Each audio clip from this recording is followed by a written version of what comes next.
Alright guys, so I'm back here giving you my top 10 favorite horror films of all time. We'll dig right in with the top 5. Number 5. Man, this top 5 was just brutally hard to come up with. Like I said, these move around. It just depends on the mood I'm in. It's hard, so I feel bad putting this one at number 5. This should definitely be higher, but number 5, Lucio Fulci's The Beyond. Like I've always said, Fulci is definitely my favorite director of all time. For those of you that don't know, I have a whole sleeve dedicated to him with the man himself right there on my arm. So yeah, he's definitely my all-time favorite. But The Beyond, this was the first film of Fulci that I ever saw, and man, I was just blown away by this film so much the first time I watched it. I mean, within days I watched it a couple more times. I was just like, man, I couldn't believe the surreal feeling, the hellish nightmare that Fulci captured on film with this. It's just incomparable in my opinion. I mean, this if you want a true horror film and just horror embodied on celluloid, The Beyond is fuck, man. It's perfection. This is just, I can never get enough of this film. I'll be 80 years old and be like, hey, young feller, have you seen The Beyond? Well, God never get on it. You know, this film will never be old to me. I don't think horror will ever be captured how Fulci was able to do it. And this is an example. So yeah, number 5, The Beyond. Number 4, a definite classic, a standard setter, a film that only gets sweeter with age, and I've always loved it, but I'd say over the past 5 years or so, I've came to love it and appreciate it even more. It gets sweeter with age, and that is Texas Chainsaw Massacre. Man, this movie I don't know, it's very simplistic, and I mean, it's even, very loose as far as a story goes. It's more of just like an experience these people go through than it is so much a story, but holy shit, man, I mean, just, you can't top this film. I mean, there's so many films that have ripped this off. I mean, this is, in my opinion, out of this top 10 list, probably one of the most ripped off films. I mean, how many times have you seen this premise where somebody breaks down and they run into these crazy motherfuckers? I mean, this is it, man. I mean, yeah, of course you could say Spider Baby and stuff like that before this. Yeah, it's true, but man, this one just, damn, man, for me, it's just a top film. I mean, it's just never old, I just never not amazed by this film when I put it in. I mean, I can just put it in and just, I'm just captured. It captures my attention no matter when it's put on or how many times I've seen it, which is a lot. So yeah, number 4, Texas Chainsaw Massacre. Beer break! And by the way, where is it? If you didn't see the first part, I'll go ahead and throw this in here. The music is being brought to you by Where She Wept. Check them out, badass motherfuckers. This is The Deer Will Hunt. Killer band, killer album. I love it. I haven't heard all of their stuff yet. I have it all thanks to Headbanger being such a kick-ass friend. Amazing guy. But this, out of what I've heard, this is probably my favorite album of theirs. It's badass shit. So, okay, now back to the list. Coming in at number 3. Also very tough, man. It gets down to the 3. This is the most brutal part of picking these films. But number 3, this is not only my favorite zombie film, this is my favorite George Romero film, and that would be Day of the Dead. Now, I know many of you would say Dawn of the Dead is the best film Romero made, probably the best zombie film, but for me, this one just works so much better because what I've always said about this film, my first feelings of this is, okay, if a zombie apocalypse was happening and it was to the level that these people are experiencing in this film, this is how I can see it being, man. Nobody gets along. Everybody's arguing. Everybody's bitching. People's crying. People's committing suicide. I mean, this is how I see it being, man. It's very realistic for an unrealistic premise of zombies. I mean, it's just, this is how I see it being. And, you know, people's always said, oh, there's no protagonist in this. There's nobody to cheer for. There shouldn't be. There shouldn't be. And that's why I love this film. It's fucking dark. This is perfection, man. Absolutely amazing score by John Harrison. I'm so thankful I got to meet that guy and shake his hand and thank him for such an awesome score. Out of all these films, there's so many amazing scores in this list. This is my favorite. I'll put this score in and just listen to it over and over. I love it. But the film itself, just everything about it, man. Such groundbreaking effects by Tom Savini. You know, the direction by Romero is amazing. Some of the acting, yeah, okay, it's over the top, but man, it just works. Rhodes is one of the most badass bad guys ever. Lori Cardell, you know, I mean, you want to cheer for her, but she's still, you know, flawed. They're all flawed. It's just a great film, man. And I'm just so glad, you know, it seems like over time this film has gotten more love. People just love it more now. And I think that's great, man. It's just excellent. So, yeah, number 3 on my list, Day of the Dead. Number 2, another film that just never gets old. Really, none of these do. I shouldn't even have to say that, because none of these films get old to me. That's why they're in my top 10. I can watch them anytime. But this one here, oh, man.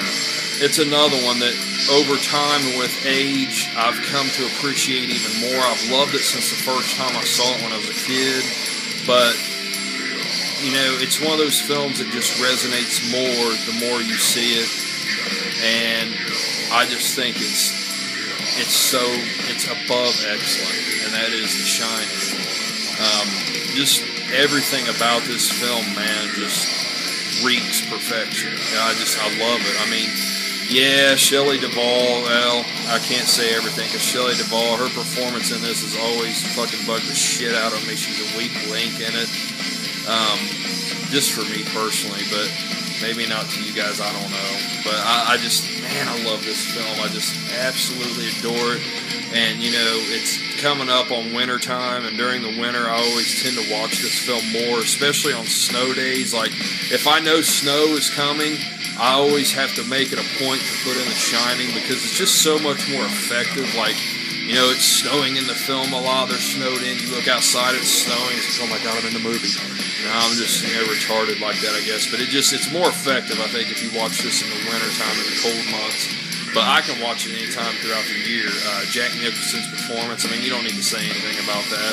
I can't say anything that hasn't been said better about his performance, but fuck, man, I just love it. But even more so than that, it's just the direction. Stanley Kubrick is just such an amazing filmmaker, and I never really appreciated him in my younger years, but as I get older, you know, from this, 2001: A Space Odyssey, you know, Doctor Strangelove, you know, and of course, A Clockwork Orange. I mean, Kubrick was just fucking phenomenal. But for me, this is still his best film.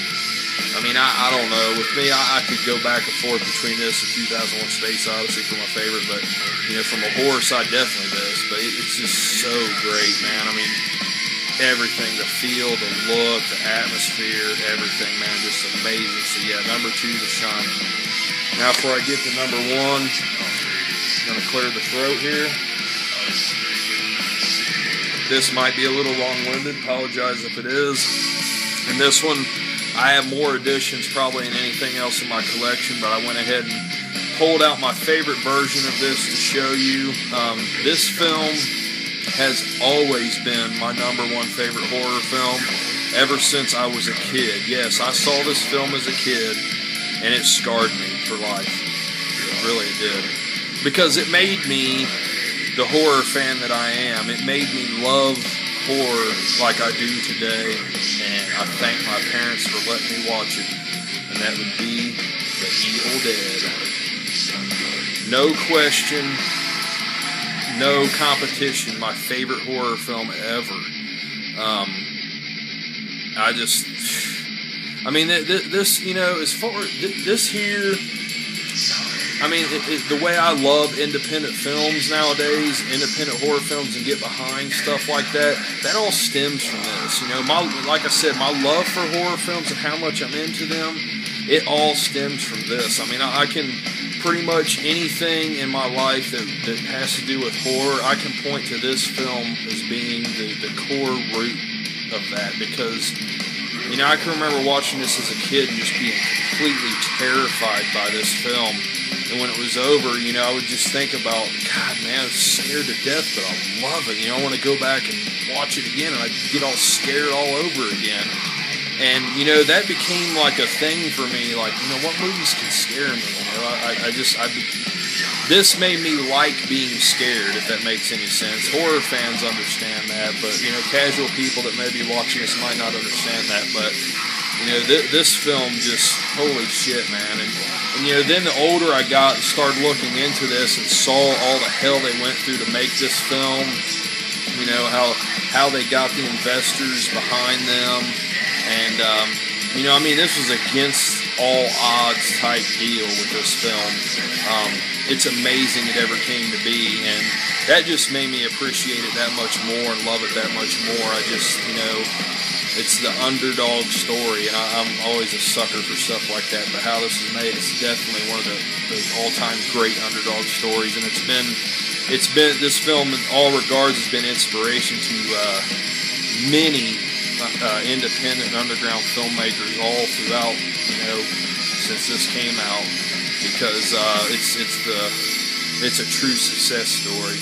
And, you know, a lot of people pick number 2, Evil Dead 2, as their favorite, and I can see that too. It's a great film. But for me, it's just, you know, the rawness of this and the groundbreaking camera work and the direction and the makeup effects and everything, man. This is one that was a truly scary film, the only truly scary one out of the trilogy, I thought. And, I think today it even holds up well, man. I mean, you know, now they're talking about a remake, which, you know, I always said if they were going to do a remake of this, holy shit, man, I'm going to fucking freak out. And you know what? It's gotten to a point where I'm just kind of numb to them, so whatever. It's never going to touch this. It doesn't matter. I mean, if anything, when remakes come out, all they do is they bring more attention back to the original. It just gets people to talk about the originals again. So fuck it, bring on the remake. Get more attention for this, because it deserves even more than it gets. I mean, many people may say nowadays this is overrated. Well, fuck you. No way, it's not. It still doesn't get enough recognition, man. This is, in my opinion, the fucking greatest horror film ever made. My favorite film ever, and, you know, I don't see any film ever beating this. Horror film or non-horror film alike, this is the top of my list. So, yeah, guys, that's it for my top horror films. I'm running out of time here since my dumbass phone will only let me upload 15 minutes at a time. But to recap the top 5, we have The Beyond at number 5. Number 4, Texas Chainsaw Massacre. Number 3, Day of the Dead. Number 2, Shining. And the King of Kings and Lord of Lords, Evil Dead. So that's it, guys. I'm Jason. That's my top 10 favorite horror films of all time. I appreciate you all watching. Thank you very much, and I will see you all soon. Take it easy, drink beer, and have fun.